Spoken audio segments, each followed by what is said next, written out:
네, 화요일 대담 시간입니다. 오늘도 3명의 기자분들이 나오는 시간인데요. 일단 한 분씩 인사를 드려볼게요. 정상근 기자 어서 오세요. 네, 안녕하십니까. 네, 어쩌다 보니까 정 기자가 네. 우리 그 프로그램의 수돗물 담당 기자가 됐어요. 피해 지역도 아니고 피해 지역 인근에 산다. 그러니까요.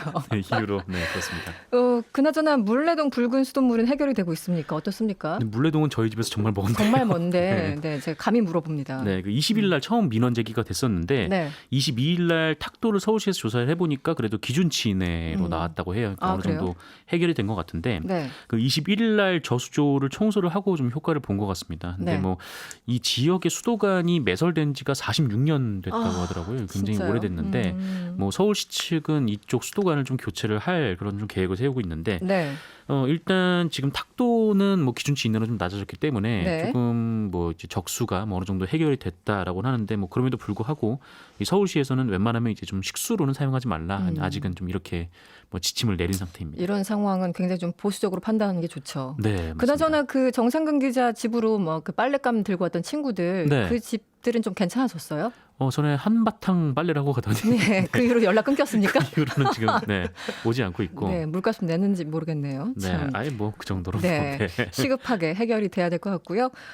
그리고 김한 기자는 지금 뛰어오고 있습니다. 네, 열심히 뛰어오고 있기 때문에 조금만 기다려 주시고요. MBC 조수원 기자 어서 오세요. 네, 안녕하세요. 안녕하세요. 항상 인사할 때 목소리가 쪼그라들고 있어요. 왜 그러시는 거예요? 제가 최근에 어떤 미담 기사를 보다가 반가운 이름을 발견했어요. 한번 읽어드릴게요. 클럽 버닝썬 의혹 보도를 주도한 MBC 보도국 인권사회팀이 지난 17일 특종상 상금을 모아서 사단법인 한국여성의 전화에 기부했다. 이뿐만 아니라 이들은 조승원 사회팀장 제안으로 인권저금통이라는 이름으로 기금을 모았고 이 기금도 기부했다. 오, 이거 조성원 기자 맞아요? 동명이인 아니고요? 저 맞기는 한데요. 네. 좀 부끄럽네요. 네, 굉장히 부끄러워하시네요. 네, 표정이 진짜 부끄러워하시는 네, 것 좀 같아요. 부끄럽네요, 제가. 네, 예. 이거 어찌된 일입니까? 이게 뭐 어떻게 이런 생각을 하게 되셨어요? 그냥 이렇게 사회부를 제가 오래 했잖아요. 네. 근데 사회부를 오래 하다 느낀 게 뭐냐면 저희가 늘 고발을 많이 해요. 그래서 고발 보도 비판만 할 게 아니라 뭐 기자들 사회부 기자들도 좀 좋은 일을 좀 한번 해보자. 네. 그래서 이제 제가 인권 저금통이라는 거를 이제 후배들한테 제안을 했죠. 인권 저금통. 그래서 이제 후배들이 또 뜻을 모아가지고 돈을 또 모아주셨어요. 그래서 이렇게 또 뜻깊은 데다 쓴다고 저한테 연락이 오더라고요. 그래서 네. 너무 기분이 좋았습니다. 사실. 네. 예. 그럼 이 인권 저금통은 그냥 기자들이 조금씩 모은 건가요? 아니면 다른 분들이 그렇죠. 참여했나요? 기자들이 모으는 거예요. 그러니까 제가 그때 이제 인권 저금통 이름도 사실 제가 지었거든요. 네, 그래서 이름 좋은데요? 돼지 저금통 하나 샀어요. 그래요? 그래서 이제 인권 저금통 이름 붙여가지고 네. 그 뭐 이렇게 의미 있는 기획 보도 같은 거 이런 거 하거나 특종하거나 했을 때 그 기념으로 이제 뭐 네. 만 원, 2만 원씩 네. 그런 식으로 푼푼히 모은 겁니다. 특종을 한 기자가 돈을 내는 겁니까? 그렇죠. 그렇군요. 너무 멋져요. 이 자체가. 고맙습니다. 조성원 기자가 뭐 가끔 그 말씀하시는 대로 모든 기자들이 소위 기레기란 이름으로 도매급으로 매도되는 경우가 많이 있는데 그래도 안 그런 기자들 많다는 거 좀 생각해 주시고요. 김한 기자. 네, 안녕하세요. 서울 성울 없이 들어왔는데. 네. 물 마시는데 말 시켜서 죄송해요. 아니, 괜찮습니다. 네. 어디서 오신 거예요? 회사? 회사에서, 예, 맞습니다. 네. 그 볼 때마다 오랜만인 것 같은데 오늘 유독 반갑습니다. 그 해외 출장 결과물이 요즘 조금씩 나오는 것 같아요. 어때요? 네, 지금 기사를 쓰고 있고요. 글로벌 삼성 지속 불가능 보고서라는 제목으로 지금 3회까지 기사가 나갔습니다. 3회까지. 네. 몇 회까지 기획을 하시는 거죠? 기획은 일단 5회까지고요. 5회까지. 좀 더 쓰게 될지도 모르겠습니다. 네. 자세한 그 삼성 관련 이야기는 2부에서 좀 더 들어보도록 하겠습니다. 어저께 스트레이트 YG 성접대 의혹 이게 굉장히 좀 이슈가 됐습니다. 지난번 보도 이후에 이 양현석 그리고 싸이 모두 조로우 씨를 만나기는 했지만 성접대에 대해서 모르는 일이다. 여기까지만 말씀을 해주셨는데 그 어제 스트레이트 내용 좀 간략하게 설명 좀 해주세요. 조승원 기자. 일단은 핵심은 그거 같아요. 핵심은 그동안 지금 양현석 이쪽 YG 그다음에 싸이 이쪽의 해명은 네. 그냥 그 조로 일행 왔을 때 그 다음 날 한 번 정도 만났다. 네, 그랬었죠. 그리고 뭐 성접대 나 이런 거 모른다. 요 해명이거든요. 네네. 근데 핵심은 뭐냐면 어제 스트레이트 보도의 핵심은 네. 한 번이 아니라 이 사람들이 여러 번 지속적으로 만났다. 네. 그게 핵심입니다. 그러니까 여러 번 그러니까 문제가 된 게 이제 2014년 9월 처음 이제 그 보도가 지난번에 나왔었잖아요. 네. 근데 이때 상황을 다시 이제 돌이켜 보면 이런 거예요. 이날이 이제 토요일인데 네. 조로우 일행이 이제 그때 당시에 8명이 이제 입국을 하죠. 그 전용기 타고. 조로우와 그 친구들. 조로우와 그 일행들. 조로우와 친구들이 8명이 이제 한국에 이 전용기를 타고 입국을 전용기를 하는데 타고. 네. 이때 이제 처음으로 간 데가 이제 그 유명한 그 강남의 그 고깃집. 그 한우가 살살 녹는 그 고깃집인데 네. 이때 사실 벌써 YG 직원이 이 그 한우가 살살 녹는 이 고깃집에 와 있었어요. 네. YG 직원이 와 있었고 네. 이른바 그때 제가 말씀드렸던 그 정마담 그리고 이제 유흥업소 여성들 해서 한 25명 네. 이렇게 와 있었는데 이후에 이 사람들이 어딜 가냐면 이제 그 정마담의 그 업소, 업소로. 정마담의 네. 그 이른바 이제 흔히 얘기하는 그 템프로이란 그런 업소에 가는데 여기서 이제 양현석, 싸이, 황하나 이렇게 이제 앉아 있었다는 거죠. 네. 그리고 양현석 씨가 그때 당시 했던 말이 아 정마담 나 때문에 고생이 많은데 내가 술 좀 많이 팔아줄게 이런 얘기를 했다라는 증언이 나온 거죠. 네.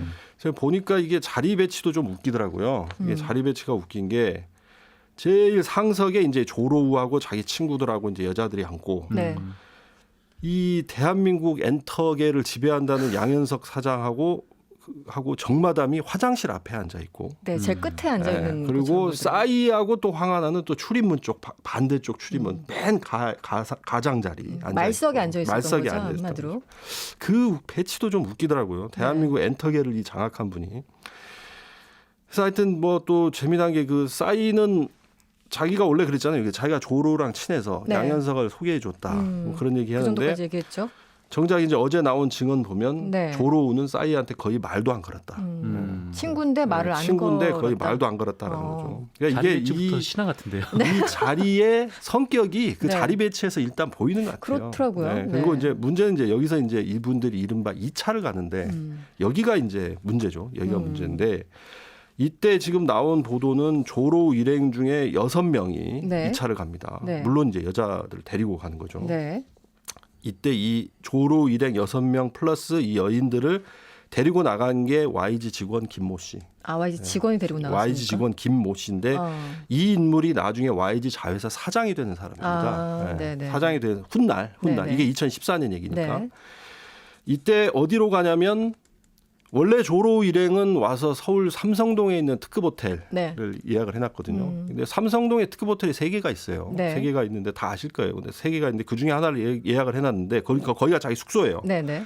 근데 여기가 아니라 또 다른 특급 호텔, 그 근처에 있는 또 다른 특급 호텔 데려가요. 다른 데로 갔어요. 다른 데로 가죠. 다른 데로 가죠. 자기 숙소가 아닌 데를 데려간 거예요. 네. 이 대목이 아주 중요해요. 그래서 사실 이게 어쩌면 이번 사건의 핵심이 될 겁니다. 이제 이 부분을 잘 들으셔야 되는데 이게 핵심이 될 건데. 네. 자, 그러면 이때 또 다른 그 특급 호텔 숙박비 누가 결제했겠느냐? 요걸 추적해야 돼요. 지금 이제 수사기관은 요걸 네. 봐야 돼요. 네. 누가 냈냐? 자, 만약에 이때 YG 직원 김모 씨가 YG 법인카드로 결제를 했다. 네. 그러면 이건 딱 걸리는 딱 겁니다. 걸리는 거네요. 성매매 알선 빼도 박도 못합니다. 이건 빼박입니다. 진짜. 네.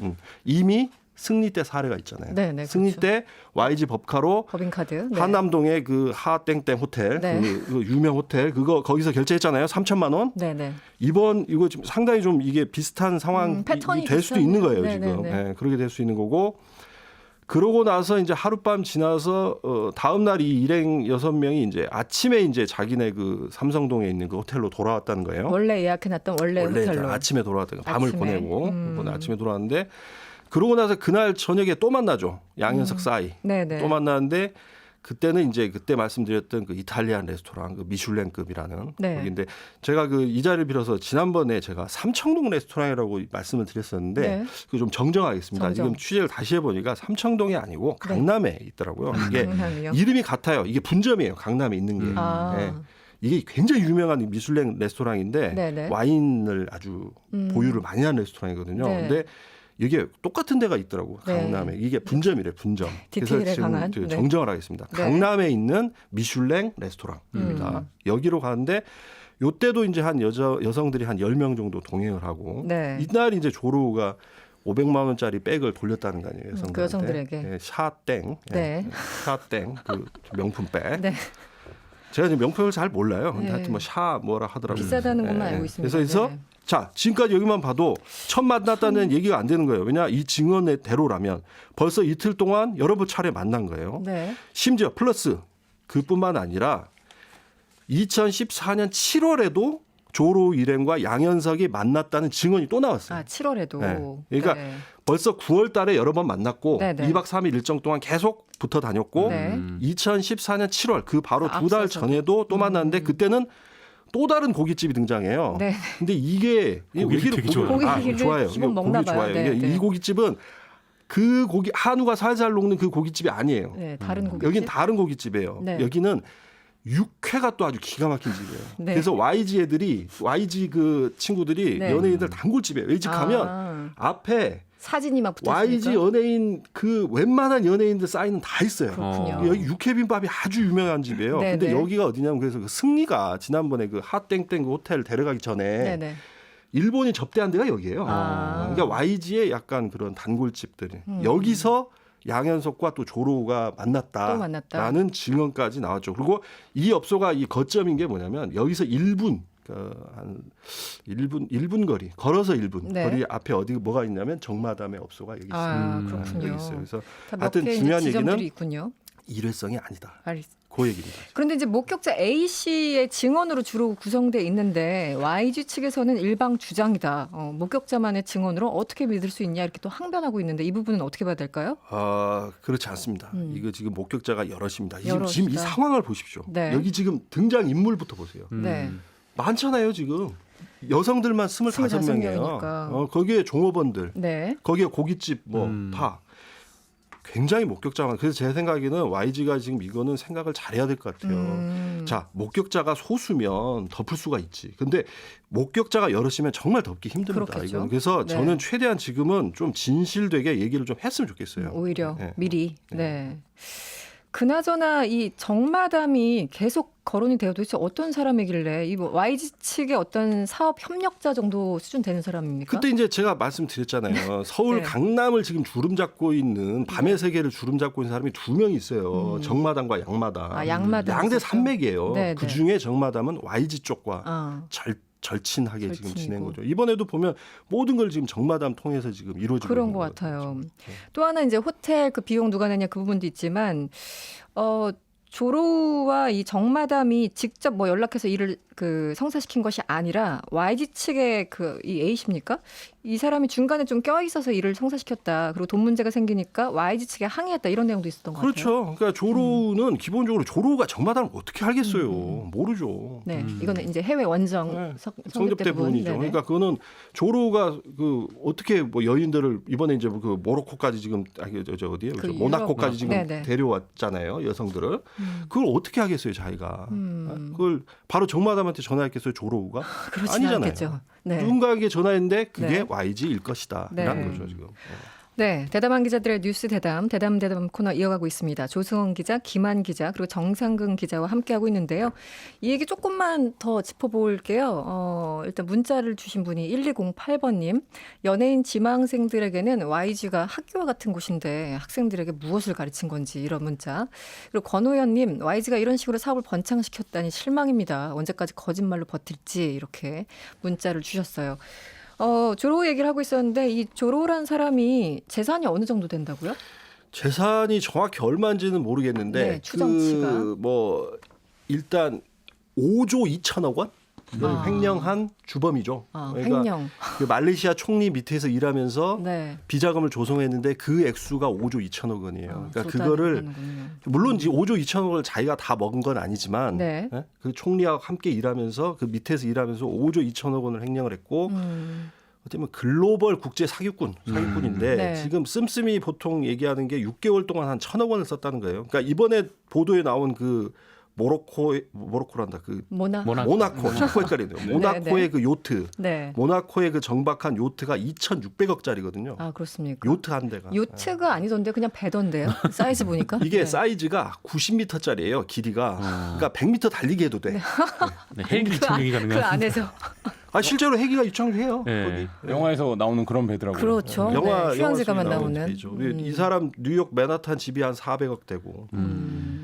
디카프리오하고 친해진 게 그것 때문에 친해졌잖아요. 디카프리오한테 피카소 그림 사주고 바스키아 그림 사줬잖아요. 그래서 디카프리오가 이거 유튜브에 가면 지금도 영상 있어요. 네, 네.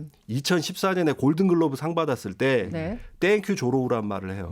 그 시상식에서. 네. 네. 이게 유튜브 가서 2014 골든글로브 디카프리오 이렇게 검색어 3개만 치면 네. 그 영상이 아직도 나와요. 바로 나옵니까? 네. 그러니까 이제 이렇게 돈이 많으니까 네. 이 한국 유흥업소 여인들을 이제 그 모나코로 부르죠. 그리고 이 비행기도 다 에어프랑스 비즈니스 태워줬다고 하더라고요. 네. 그리고 이 자리에 정마담도 가요. 정마담도 같이 가고. 인솔해서. 그래서 네.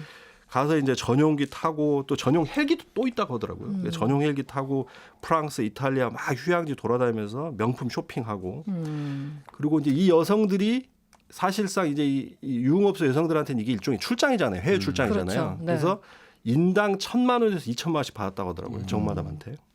받았다고. 약속을 했는데 받은 사람이 있고 또 안 받은 사람이 있다. 조금 이것도- 덜 받은 사람이 있고 그래서 문제가 생기니까 네. 조로우 측에서 YZ에다 항의를 했다는 게 지금 증언이에요. 그래서 정마담이 아니라 YG 측에 YG 항의했다. 이것도 때문에. 중요한 부분인 거죠. 사실 뭐 이쯤 되면 거의 이제 이 영화 같은 그런 얘기인데 그러네요. 사실 한국 모나코 뭐 파리 뭐 이런 식으로 등장하잖아요. 근데 사실 네.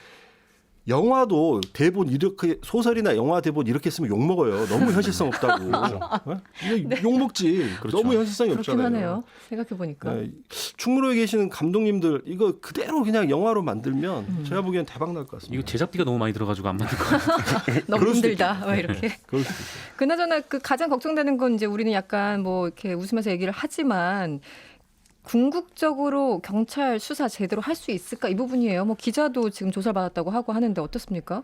글쎄요. 지금 뭐 일단 성접대 그 부분, 성매매 알선 이 부분은 네. 제가 아까 말씀드린 대로 이거는 빨리 압수수색해야 됩니다. 이거는 빨리 YG 법인카드를 털어야 돼요. 이거는 그거 털면 분명히 기다 아니다 이건 나와요. 네. 그거는 반드시 해야 될 것 같고 네. 나머지 부분은 쉽지는 않죠. 이게 성매매 이런 부분 지난번에도 말씀드렸다시피 지금 조로우 지금 중국 가서 숨어 있는데 아, 지금 중국에 있습니까? 중국에서 지금 숨어 네. 있거든요. 근데 이게 중국에 숨어 있는 사람이 이거 붙잡아오기도 힘들 거 아니에요. 이게 조사를 해야 되는데 그러니까요. 지금 그런 문제가 있는 거죠. 지금 제가 여쭤본 게 양현석 전 회장 측에서는 이런 얘기를 했다고 하죠. 성접대 의혹에 대해서만큼은 조만간 경찰에서 혐의 없음으로 내사 종결될 것으로 알고 있다. 어떻게 알아요 이거를? 본인들이 글쎄요. 미리미리? 바램을 말하는 걸 수도 있고요. 근데 바람. 어쨌든 지금 유착 의혹이 있는 상태에서는 뭐 여러 가지 의심해 볼 수 있는 발언이죠. 네. 이렇게 얘기하면 경찰이 혐의 없음으로 하기가 이렇게 말을 해버려가지고 네. 오히려 못하게 하는. 알겠습니다. 뭐 YG 그 수사 전담 팀도 꾸려졌다고 하는데요. 조금 더 보도록 하고요. 그 7025번님. 조 단위로 놀아서 조로우인가요? 이런 말에 유의를 해주셨고 이경주님 조로우 땀 흘려서 모은 돈이면 그렇게 못 쓸 텐데요. 맞죠? 그렇죠.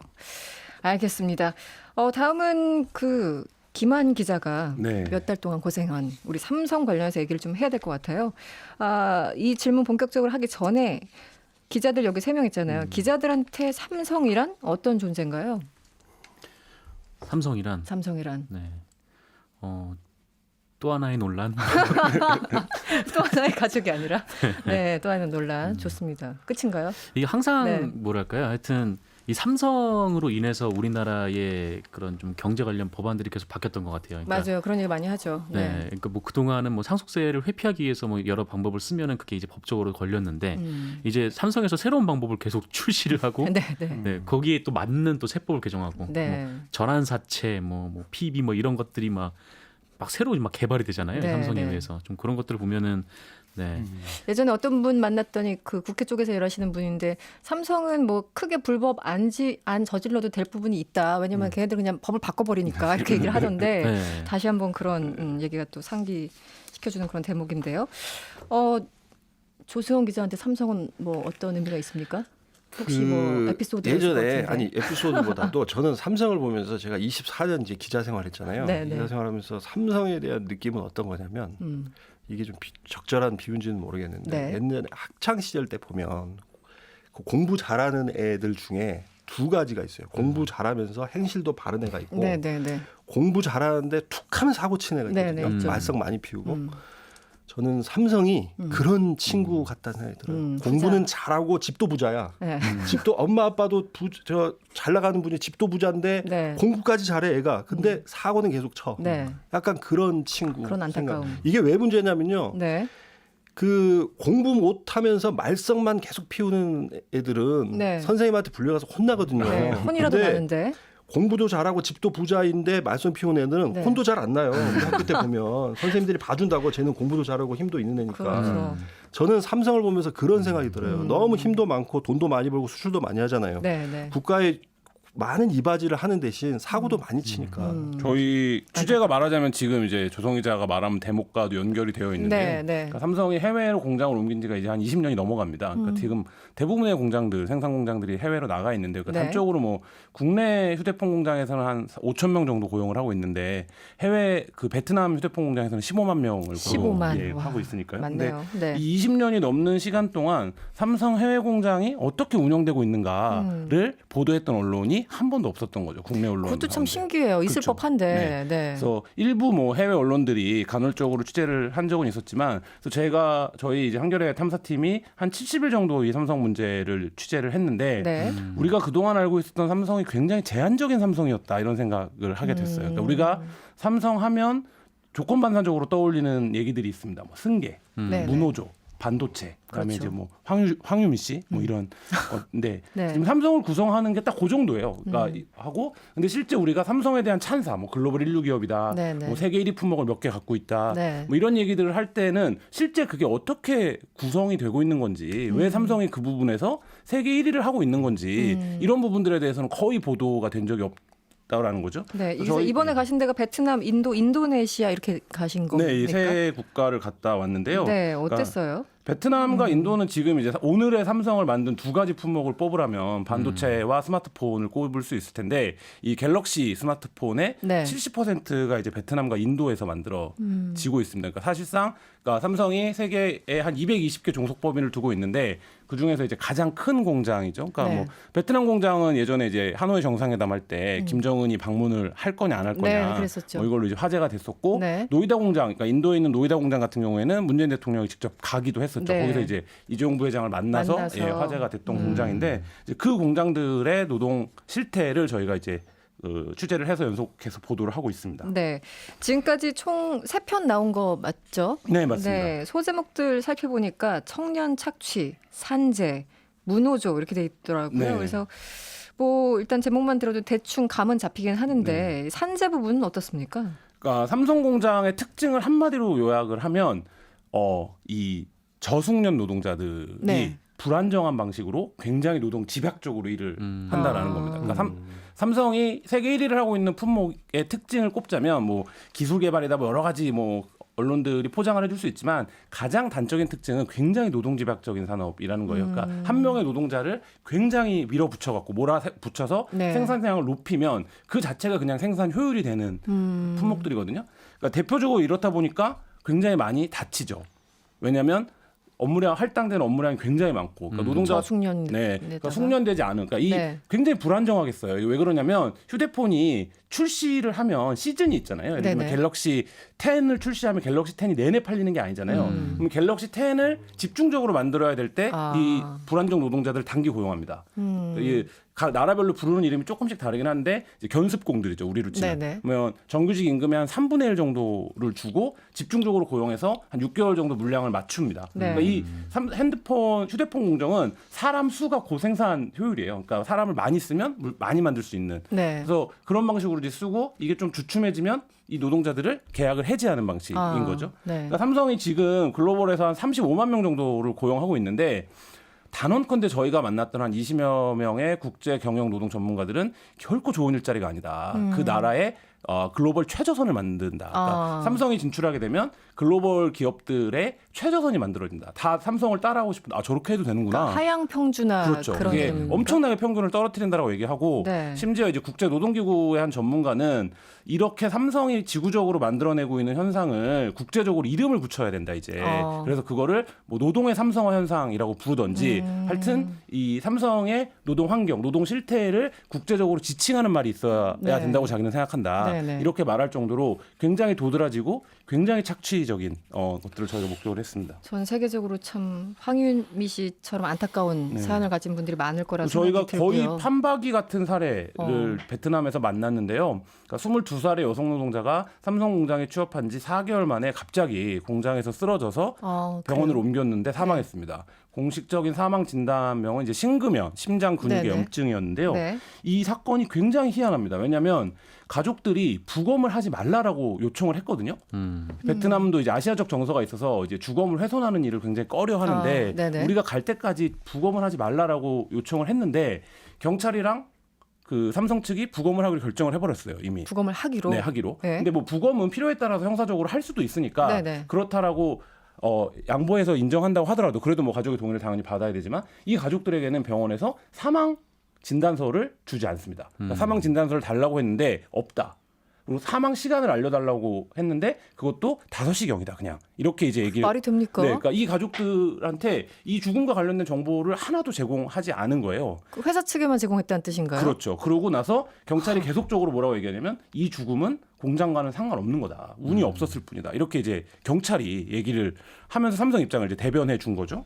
근데 이제 이 아버님은 단적으로 어떻게 생각하냐면 삼성 때문에 죽었다 네, 이렇게 네. 얘기를 하세요. 아버님 그리고 입장에서 당연히 화학 물질을 네. 만진다고 취급한다는 얘기를 들었는데 그 독성 때문에 죽은 게 아닌가. 네, 아직도 네. 원통하다. 네, 네. 이런 이제 얘기를 하시는데 이 사망을 처리한 방식도 국내에서 삼성이 산재를 처리하는 방식이 굉장히 비슷해요. 보상금을 직접 주지 않고 뭔지 모를 애매한 돈을 분할해서 줘요. 분할해서. 네, 그 이유는 짐작하시는 대로 이 가족들이 이 이야기를 언론에 하나 외부에 발설을 하나 안 하나 이 부분을 좀 지켜보는 거고 네. 그다음 이거를 직접 사망 보상금으로 줄 경우에는 사망에 대한 공장의 책임을 인정하는 꼴이 그렇죠. 되잖아요. 공식화가 그러니까 이제 그 되니까. 부분을 피하기 위해서 네. 뭐 위로금 이런 형태로 이제 지급을 하는 거죠. 근데 그게 베트남 국내법상에서도 다 위법행위예요. 당연히 네, 그렇겠죠. 그러니까 베트남 뭐 우리가 흔히들 거기 좀 못 사는 나라고 개발도상국이니까 임금 좀 덜 주고 일 많이 좀 시켜도 괜찮은 거 아니냐 뭐 이렇게 생각하는데 그렇지 않습니다. 그 나라 현지법들도 초과근무라든지 보상체계라든지 이런 거에 대해서 되게 명확한 규정과 노동법 노동법을 관련해서는. 갖고 있는데 네. 삼성이 이 부분을 어기거나 혹은 최저선을 아슬아슬하게 타면서 이 좀 탈법적인 경영을 하고 있는 거죠.